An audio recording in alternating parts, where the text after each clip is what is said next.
ओम शांति। 2 फरवरी 2024। मुरली के मुख्य पॉइंट्स, धारणा और वरदान। बाबा ने कहा, मीठे बच्चे, यह अनादि अविनाशी बना बनाया ड्रामा है। इसलिए ड्रामा में जो भी नूंद है उसे साक्षी होकर देखो। कभी किसी बात में रोना या रूठना नहीं है, ना ही किसी बात का अफसोस करना है। सदा हर्षित रहना है। अभी तुम ब्राह्मणों को जो ज्ञान मिलता है, यह आत्मा के लिए चाप चीनी अर्थात ताकत की दवा है। यह नॉलेज समझाकर तुम कोई को भी स्वर्ग में चलने के लायक बना सकते हो।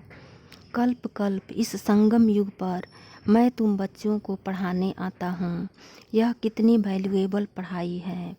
बेहद का बाप जो समझाते हैं, अगर उसको ज्यों का त्यों कोई धारण कर ले तो बहुत ऊंच पद पा सकते हैं।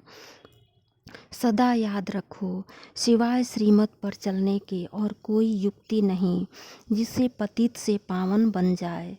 इसलिए कदम कदम श्रीमत पर चलते रहो और जितना तुमने समझा है वह फिर औरों को समझाते रहो तो तुमको बहुत खुशी होगी। ऐसा पक्का निश्चय बुद्धि बनो जो कोई तुम्हारी बुद्धि को फिरा न सके। यहाँ माया के राज्य में भूल चूक होती रहती है, इसलिए यह रूहानी पढ़ाई पढ़ने वालों से फिर 21 जन्म कोई भी भूल चूक नहीं होगी।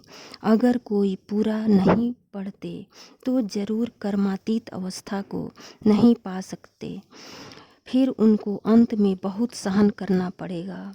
मुरली का सार। बाबा ने कहा, मीठे बच्चे, ऊंच पद पाने के लिए बाप तुम्हें जो पढ़ाते हैं उसे ज्यों का त्यों धारण करो। सदा श्रीमत पर चलते रहो। प्रश्न, कभी भी अफसोस न हो उसके लिए किस बात पर अच्छी रीति विचार करना है? उत्तर, हर एक आत्मा जो पार्ट बजा रही है वह ड्रामा में एक्यूरेट नूंदा हुआ है। यह अनादि और अविनाशी ड्रामा है। इस बात पर विचार करो तो कभी भी अफसोस नहीं हो सकता। अफसोस उन्हें होता जो ड्रामा के आदि मध्य अंत को रियलाइज नहीं करते हैं। तुम बच्चों को इस ड्रामा को ज्यों का त्यों साक्षी होकर देखना है। इसमें रोने रूसने की कोई बात नहीं। धारणा के मुख्य सार। पहली पॉइंट, विचार सागर मंथन कर स्वयं को ज्ञान रत्नों से भरपूर करना है। ड्रामा के राज को अच्छी रीति समझकर दूसरों को समझाना है। किसी भी बात में अफसोस न कर सदा हर्षित रहना है।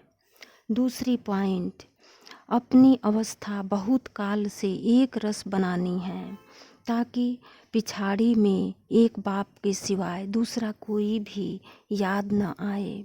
अभ्यास करना है। हम भाई भाई हैं, अभी वापस घर जाना है। वरदान, अलबेलेपन की लहर को विदाई दे सदा उमंग उत्साह में रहने वाले समझदार आत्मा भव। कई बच्चे दूसरों को देखकर स्वयं अलबेले हो जाते हैं। सोचते हैं ये तो होता ही है, चलता ही है। क्या एक ने ठोकर खाई तो उसे देखकर अलबेलेपन में आकर खुद भी ठोकर खाना यह समझदारी है?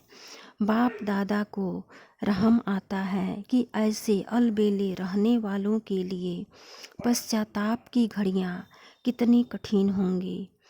इसलिए समझदार बन अलबेलेपन की लहर मन से विदाई दो। औरों को नहीं देखा, बाप को देखो।